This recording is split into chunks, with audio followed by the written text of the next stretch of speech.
안녕하십니까. 공인중개사 포럼 교수 김영재입니다. 오늘도 여러분과 함께 유익한 시간 갖도록 하겠습니다. 오늘 강의할 제목은 55강입니다. 중개업소 취업 피해야 할 9가지입니다. 중개업소에 취업을 하려면 여러 가지 요인들이 있는데요. 그 요인들 중에서 피해야 될 9가지를 한번 검토해 보기로 하겠습니다. 우리 공인중개사 자격증을 따면 취업하고 창업하는 것이 순서입니다. 그래서 3개월, 때로는 6개월, 때로는 1년 이상 취업을 하고자 하는 분들이 많습니다. 그리고 나서 창업을 하게 됩니다. 그러면 과연 어떤 취업 자리를 구해야 될까요? 어떤 지역은 피해야 될까요? 본 강의에서는 이러한 문제들을 여러분들에게 명쾌하게 설명드리도록 하겠습니다. 잠시 후에 뵙도록 하겠습니다. 감사합니다.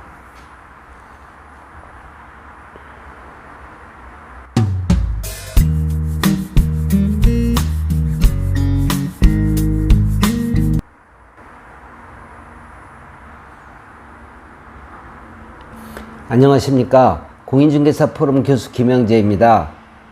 그동안 안녕하셨죠? 오늘은 여러분들에게 공인중개사 자격증을 따고 취득하고 어디에 취업을 해야 될지, 어떤 지역을 피해야 될지를 설명드리도록 하겠습니다. 공인중개사 자격증을 따면 시험만 봤지 난 아무것도 모른다. 어디 취업하고 싶은데 어떻게 해야 될지를 모르겠다. 이런 분들이 의외로 많습니다. 때문에 오늘은 9가지 피해야 될 지역을 알려드리고 상대적으로 어떤 지역을 선택해야 될지를 설명드리도록 하겠습니다. 첫 번째, 처음부터 건물 토지 상가 영업을 권유하는 중개법인 주식회사는 피해야 됩니다. 원래 수순이 아파트, 원룸, 오피스텔 이런 주거용에서 시작해서 상업용으로 가고 상업용에서 시작해서 또 토지나 분양권, 물론 분양권은 그 전에 할 수도 있겠습니다. 나중에는 교환이라는 것도 합니다. 이렇게 단계가 대부분 정해져 있죠. 그런데 사실은 주거용 먼저 시작해야 됩니다. 그런데 상가나 건물, 토지 이런 것부터 권유하는 그런 회사에 가면 조금 기초를 배우기가 힘들게 됩니다. 또 물건도 금액대가 크고요. 자, 이런 곳은 피해야 됩니다. 두 번째, 부동산 전문가로서 자질 향상에 도움이 안 되는 중개업소는 피해야 됩니다.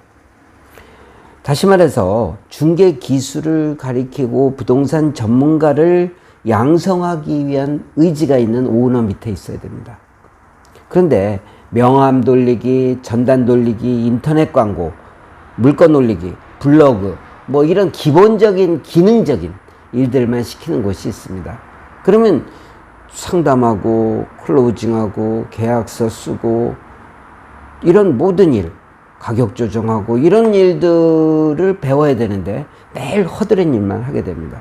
그런 오너 밑에 있으면 나중에 창업할 때도 도움이 안 되고 설령 계속 취업으로 가더라도 일을 제대로 배울 수가 없습니다. 세 번째, 직원이 많아 경쟁이 심하고 갈등이 생기는 중개업소는 피합니다. 직원이 많은 곳은 20, 30명, 50명도 있습니다. 이런 직원 많은 곳은 수입은 늘리는데 연연하다 보니까 일 배우는 것보다 돈을 쫓아서 하기 마련입니다. 돈을 쫓아서 일을 하게 되면 어떻습니까? 편법을 쓰게 되죠. FM대로 일을 배워나가고 혹시 편법이 있더라도 FM 속에 편법을 써야 되는데 편법만 횡행하게 됩니다. 이런 곳에서는 개인적으로 발전하기 힘듭니다. 네 번째, 부동산 거래가 활성화되지 않은 지역의 중개업소는 피해야 됩니다. 예를 들어서 재건축, 재개발이 된다고 하고서 전혀 추진이 안 되는 데라든지 조합은 만들어졌는데 오리무중이라든지 지역 이슈도 없고 특별한 개발 계획도 없는 곳, 이런 곳이 지지부진한 그런 데에서는 거래 성사가 실제로 힘듭니다. 목표한 매출을 달성하기가 어렵습니다. 그렇기 때문에 여러분들이 부동산 거래가 활성화되지 않은 지역, 당장 추진이 뭐가 되고 있는 데서 하셔야 됩니다. 그래야 취업을 하셔도 수입이 보장되고 의욕도 생기고 일도 배울 수 있습니다. 다섯 번째, 창업할지 얼마 안 되는 중개업소는 피합니다. 적어도 3년 이상이 돼야 단골 고객이 생기고 물건이 생기기 시작합니다. 그런데 이런 얼마 안 된 중개업소는 기본 인프라가 구축이 안 돼 있습니다. 기본 인프라가 구축이 안 돼 있으면 일이 없을 수밖에 없고, 일이 없으면 수입이 없겠죠. 수입이 없으면 흥미가 없고, 흥미가 없으면 중개업계에 대한 어떤 회의를 갖게 됩니다. 그래서 일사편리나 시리얼 같은 부동산 중개업소 조회하는 곳에 들어가서 개설 등록이 언제 된 업소인지, 개설 등록이 언제 된 업소인지, 그리고 그 업소가 얼마나 중개업소를 했는지를 확실히 측면 조사하신 다음에 중개업소를 선택해야 됩니다. 여섯 번째, 동업하거나 부부가 근무하는 중개업소는 피해야 됩니다. 동업을 하면은 갈등이 생길 수 있습니다. 부부가 하면은 역시 갈등이 생길 수 있습니다.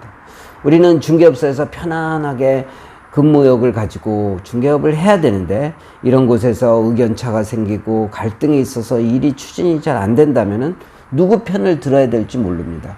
그러다 보면은 일하는 것보다는 갈등에 더 신경을 쓰다 보면은 혼란스럽습니다. 일곱 번째입니다. 인터넷 마케팅을 소극적으로 하는 중개업소는 피합니다. 우리가 지금은 워킹 고객보다는 인터넷 고객이 늘어나는 추세입니다. 앞으로는 인터넷 고객이 점점 많아지리라고 봅니다. 그래서 네이버나 직방, 다방, 벼룩시장 같은 유료 광고를 많이 하는 곳, 또 유튜브, 블로그, 카페 이런 무료 광고를 시간에 투자하고, 그러한 광고를 통해서 전화가 많이 오는 그런 업소에 취업을 하셔야 됩니다. 일단은 전화가 많이 와야 손님이 많이 오는 거니까요.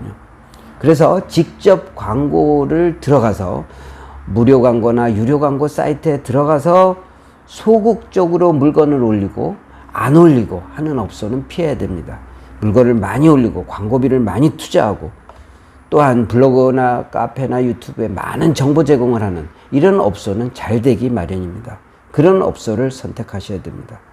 여덟 번째로, 부동산 중개업소 숫자가 배후지에 비해 과다한 지역의 중개업소는 피해야 됩니다.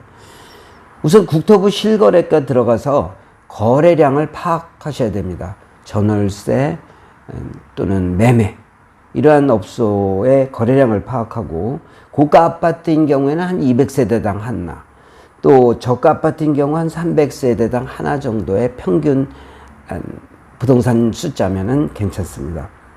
큰 평수나 고가주택 지역은 거래가 적을 수도 있습니다. 거래량과 중개업소를 평균 내는 일이 없어야 되는데, 이 말은 무슨 뜻이냐면, 예를 들어서 3,000세대에 10개 중개업소가 있으면 괜찮네, 그럴 수 있는데 300개가 있다고 해서 300세대당 하나라고 해서 반드시 그 중개업소가 잘 되지는 않는다는 뜻입니다. 다시 말해서 10개 중에 두세 개가 50~60%의 매출을 집중돼 있다는 것입니다. 그렇다면 나머지 40~50% 갖고 나머지 중개업소가 나눠 먹어야 되니까 그런 것들을 고려하시라는 뜻입니다. 그렇다면 몇몇 중개업소가 매출을 섞어나는지 아니면은 평균적으로 수입이 배분되는지도 측면 조사하셔야 됩니다. 마지막으로 아홉 번째입니다. 유동인구가 적은 입지가 떨어지는 중개업소는 피해야 됩니다. 유동인구가 뒤쪽으로 이면도로라든지 뭐 이런 기본적인 자리는 손님이 없습니다. 아무리 마케팅을 잘한다고 해도 손님이 오지를 않습니다. 그래서 인터넷 고객이 증가하는 추세는 틀림이 없지만 기본적으로 사람들이 지나다니고 특히 수요자가 지나다녀야 됩니다. 그냥 사람만 많이 흘러가는 길은 안 되겠죠. 그래서 그런 거를 멀리서 지켜봐야 됩니다. 하루 이틀, 또 때로는 정말 필요한 지역 같으면은 일주일도 지켜봐야 됩니다. 뭐 그동안 딴 사람이 취업하면 할 수 없겠지만 그런 유동인구를 확실히 파악해서 여러분들이 그 유동 고객이 있는 곳에 가야 됩니다.